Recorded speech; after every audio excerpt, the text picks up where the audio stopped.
Përshëndetje të nderuar shikues, jemi takuar në minutat e ditarit informativ në RTS Gjirokastra, kundër të tjera, sot do të ndiqni. Drejtuesit politik të Partisë Socialiste për qarkun Gjirokastër dhe Vlorë, Mirela Kumbaro dhe Bledi Çuçi kanë reaguar me një mesazh falënderimi pas përfundimit të numërimit të votave të ardhura nga jashtë vendit në zgjedhjet parlamentare të 11 majit për subjektet politike.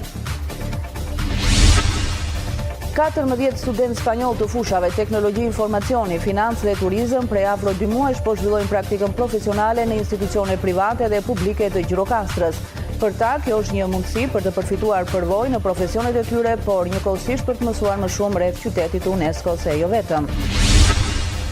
Kalaja e Shanishas në Libohov është monumenti që përcjell jo vetëm histori për turistët, por po kthehet edhe në shtys për shumë banor për të investuar në turizëm. Historianët vlerësojnë vlerat që kanë monumentet e kulturës në këtë qytet, ndërkohë që administratorët e bujtinave nga viti në vit shohin një rritje të numrit të vizitorëve. Muzeu i Minatorit në Memalia është kthyer në një destinacion turistik. Në stendat e këtij muzeu po ekspozohen objekte që i përkasin periudhave të ndryshme përgjatë viteve të punës në minier. I hapur për vizitorët në muajin janar të 2024, ky objekt ka mirëpritur mbi mijëra vizitorë. Ju njohim tani më gjerësisht. Drejtuesja politike në Partinë Socialiste për qarkun Gjirokastër, Mirela Kumbaro, ka reaguar me një mesazh falënderimi pas përfundimit të numërimit të votave të ardhura nga jashtë vendit në zgjedhjet parlamentare të 11 majit. Në një postim në rrjetet sociale, Kumbaro e cilësoi votën e diasporës si një akt historik, duke vënë në dukje mbështetjen masive që shqiptarët jashtë vendit i dhanë Partisë Socialiste dhe kryeministrit Edi Rama. Kumbaro shkruan: "Nuk mjaftojnë fjalët për të falënderuar ata 10 mijëra bashkëqytetarë të Gjirokastrës, Tepelenës, Dropullit, Libohovës, Përmetit, Këlcyrës dhe Memaliajt dhe gjithë bashkëtetarët tanë në diasporë që qartazi treguan mbështetjen, por sidomos bindjen se jemi në rrugën e duhur për progresin e Shqipërisë europiane. Mirënjohje dhe shumë përulje. Tani është koha për shumë punë. I madh besimi, por akoma me madhe përgjegjësia e secilit prej nesh në këtë mandat për të kthyer në vepra investime dhe shërbime për çdo banor në fshata në qytet e për çdo shqiptar votën besimplote të palëkundur për Partinë Socialiste." Ndërkohë që edhe drejtuesi politik i Partisë Socialiste për qarkun Vlorë, Bledi Çuçi, ka shprehur mirënjohje të gjithë atyre që mbështetën Partinë Socialiste, duke filluar nga qytetarët në Vlorë, Saran, Selenis, Imar, Delvin, Konispol, Finiq e deri tek bashkëtetarët tanë në diasporë. Në rastin falenderoj një radhë parë gjithë votuesit e qarkut Vlorës për këtë rezultat fantastik historik. Falenderoj gjithë ata që kontribuan për këtë rezultat. Falenderoj diasporën veçanërisht si pjesë e votuesve për herë të parë në Shqipëri për këtë rezultat historik dhe së fundi, por jo nga rëndësia, falenderoj gjithë bashkëpunëtorët e mi, por falenderoj dhe ata që besuan që në fillim për këtë rezultat historik. Ne tani duhet justifikojmë gjithë besimin që na ka dhënë ky qark, edhe besoj se kemi vend shumë për të punuar, për të rindërtuar, për të energjizuar më shumë, sidomos pjesën e gjithë administratës vendore që është në qarkun e Vlorës, për të rifreskuar partinë, pra na pret një punë shumë e madhe përpara për të justifikuar mandatin e 9 dhe për ta mbajtur mandatin e 9, pse jo edhe në zgjedhjet e radhës. Garë, sigurisht, garë e fortë. Kur vjen puna për garë nominale, bëhet gjithmonë e fortë.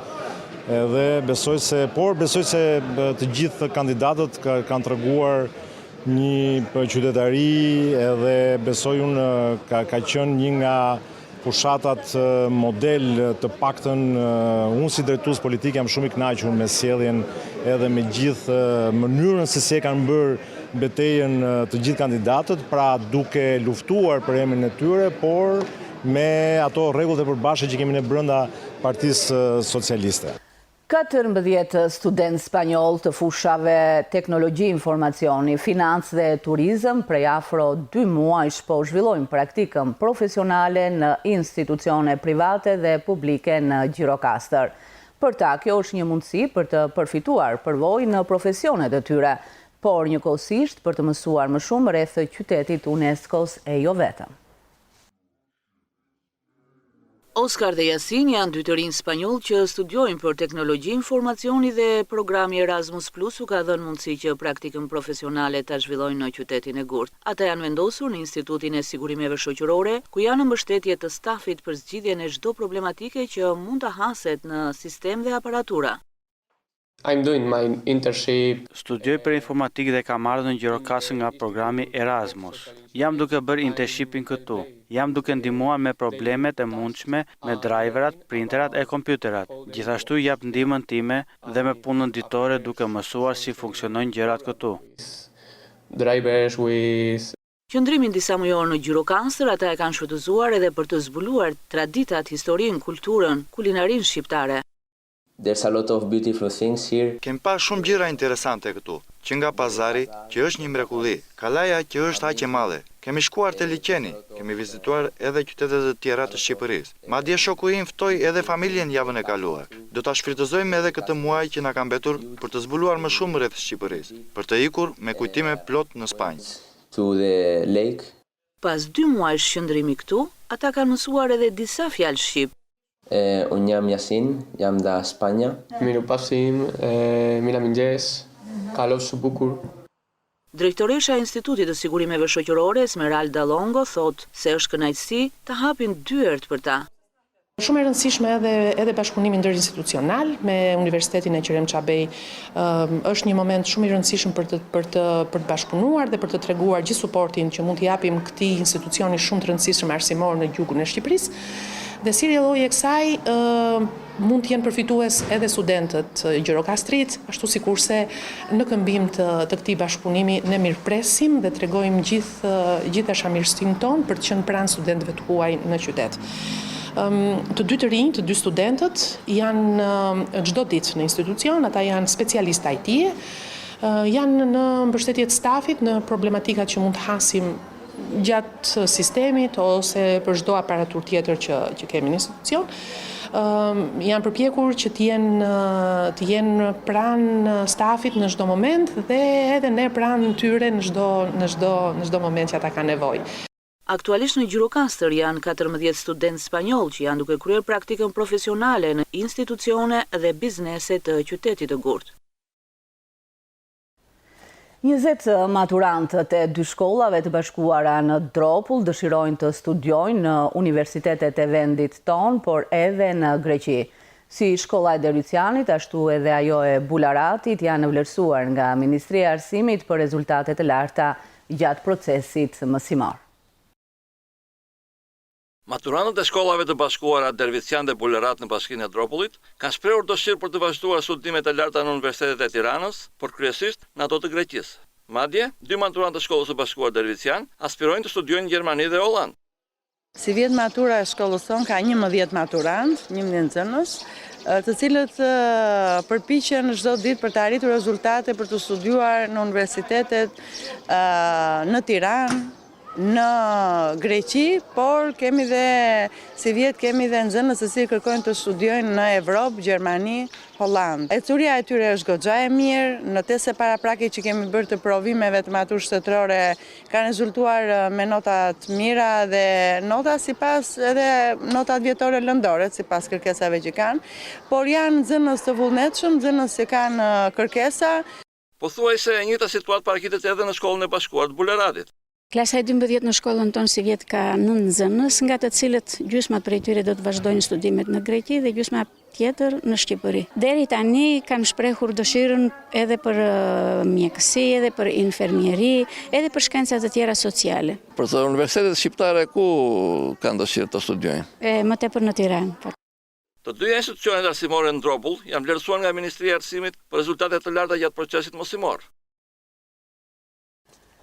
Revista prestigjioze e udhëtimeve Iceland i ka kushtuar një artikull qytetit të Gjirokastrës duke e konsideruar një atrakcion të jashtëzakonshëm turistik në Shqipëri.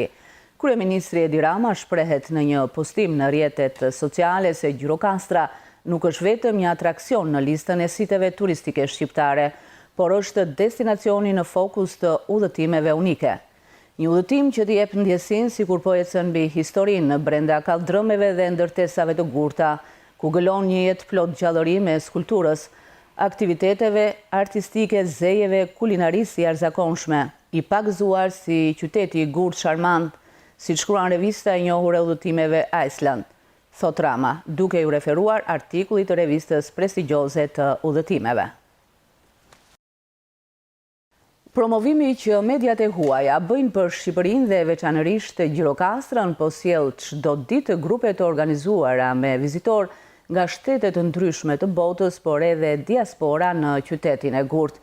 Janë një numër i lartë të turistësh që janë njohur me qytetin e Gjirokastrës nëpërmjet promovimit, që i bëhet nëpërmjet rrjeteve sociale dhe shkrimeve të gazetarëve botror.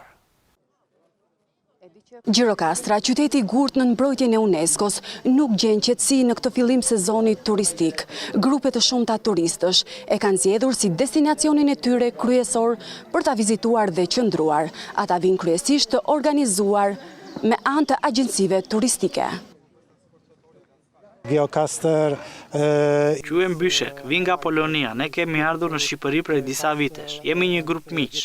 Kemi zgjedhur që udhëtimin ton ta bëjmë me motor, pasi mundësitë janë të shumta të shikosh natyrën dhe bukuritë, apo edhe atraksionet e ndryshme. Gjirokastra është një qytet i vjetër dhe i bukur. Ne do që të ndrojmë këtu për disa ditë. Përveç turistëve të huaj, në qytetin e gurtë nuk mungojnë as grupet e vizitorëve nga vende të ndryshme të Shqipërisë.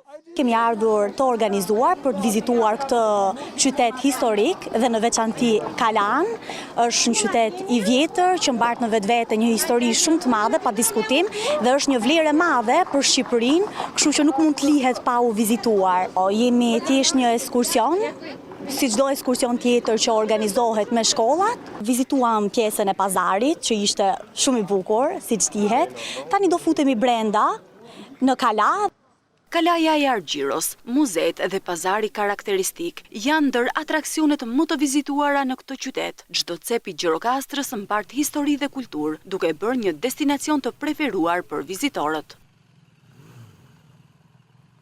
Kalaja e Shanishas në Libohov është monumenti që përcjell jo vetëm histori për turistët, por po kthehet edhe në shtys për shumë banor për të investuar në turizëm.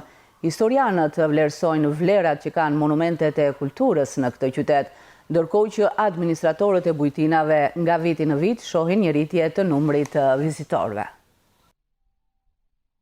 Ndodhemi në Kalan e Shanishas në Libohov, një nga thesarët më të veçantë të zonës, që dikur ka shërbyer si një pikë strategjike dhe mbrojtëse, ndërsa sot po kthehet në një destinacion të preferuar për turistët vendas, por edhe ata të huaj. Jo vetëm Kalaja, por dhe shumë objekte të tjera të trashëgimisë kulturore janë objekte të tilla që duhen vlerësuar, duhen ruajtur, duhen pasuruar, vetë këtu kjo është një muzeum i gjallë.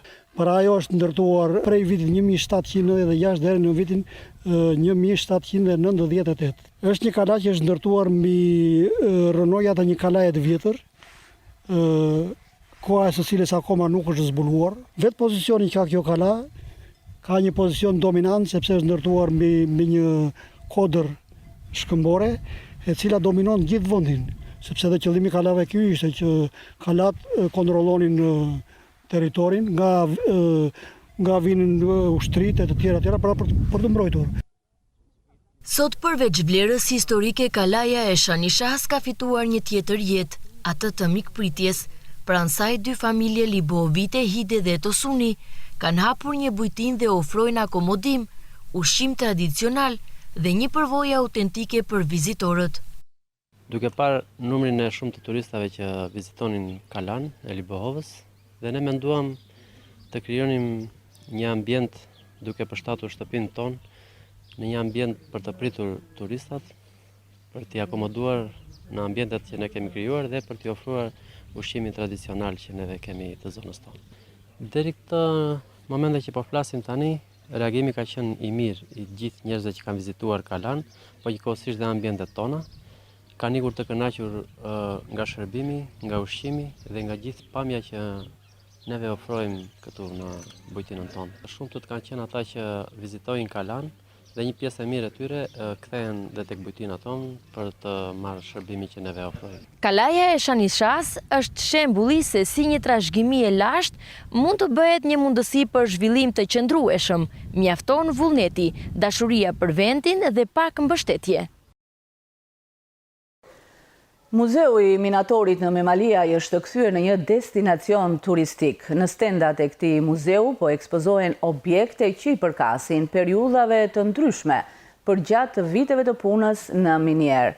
I hapur për vizitorët në muajin janar të 2024-s, ky objekt ka mirëpritur mbi mijëra vizitor. Muzeu Minatori në Memaliaj, i çelur gati prej një viti, është kthyer tashmë në një atraksion të rëndësishëm për të vizituar nga turistët vendas, por edhe të huaj që janë të interesuar për të mësuar më shumë rreth historisë së qytetit të minatorëve. Në stendat e këtij muzeu po ekspozohen objekte që i përkasin periudhave të ndryshme përgjatë viteve të punës në minier, sipas përfaqësuesve të muzeut, nga momenti i hapjes e deri tani. Ky destinacion është vizituar nga një numër i lartë vizitorësh. Muzeu i Minatorit Memaliaj sapo vjen pasurohet me dokumenta dhe objekte të ndryshme muzeale. Ka një interes të shtuar në gjitha qytetarët të cilët duke parë këto lloj objektesh mundojnë që të dhurojnë në sendet e tyre dhe objektet dhe i shikojnë të afërmit e tyre sa vjen këtu dhe i shikojnë me nostalgji. Nga muaji janar deri tani, sipas të dhënave, Muzeu Minatori në Memaliaj është vizituar nga mbi 700 turistë vendas dhe të huaj. Këtë vit kanë filluar guida të ndryshme turistike që nga muaji mars edhe në vazhdim. Interesi i tyre duke pasur në shtetet e tyre minera të cilat kanë pasur funksionin të qymyrgurit, habiten me vërtetësinë e këtyre objekteve. Interesi sa vjen dhe shtohet nga pjesa e tyre. Për periudhën nga muaji mars dhe deri tani ka numri vizitorëve që kanë vizituar muzeun, qoftë në guida apo nxënësit e shkollave apo ish familje emigrantësh të cilët kanë qenë ish minator, është gati 700 vizitorë. Gjithashtu në Memaliaj është në proces edhe hapja e muzeut etnografik apo të traditës, i cili do t'i shtohet larmishmërisë atraksioneve turistike të këtij qyteti. Muzeu i Traditës është një nga muzeet e qytetit të Sarandës ku vizitorët mund të njihen me traditat dhe historinë e qytetit, por edhe të zonave që përfshihen në këtë trev. Në kuadër të ditës botërore të muzeve dhe monumenteve, ky institucion ka zhvilluar një sër aktivitetesh, duke njohur edhe një frekuentim më të lartë. Manekin me modele kostumesh origjinal të trevës së jugut, fotografi të përmasave të mëdha nga kjo pasuri materiale e ardhur nga shekujt si dhe fragmente, amforash e kapitale nga antikiteti, dolën nga eksponantet e brendshme dhe publiku i pa përpara Muzeut të Traditës dhe atij të arkeologjisë në Sarandë. Sot është dita e monumenteve dhe muzeve dhe kompleksi muzeal i Sarandës. Para Muzeut të Traditës, si zakonisht, ne vendosim një ekspozit me të gjitha pamjet e kostumeve tradicionale të zonës Sarandës, që nga Borshi deri në Konispor. Gjerën dhe disa kostume, realisht kostume nga të muzeut, përpara muzeut, si që një nga kostumet kryesore të zonës Labëris, një nga kostumet të zonës minoritetit dhe një nga kostumet të zonës Qamëris. Rritja e fluksit të vizitorëve erdhi edhe për shkak të organizimeve të posaçme në ditën botërore të muzeve dhe monumenteve, kur edhe frekuentimi i këtyre muzeve ishte falas për vizitorët e 18 majit. Kompleksi muzeal në Sarandë të 3 institucionet e tij që ofrojnë arkeologji, traditë dhe art, përfshir galerinë në dimensionin si muzearti, ishin ndër më të frekuentuarit nga vizitorët huaj dhe vendas të këtij sezoni turistik.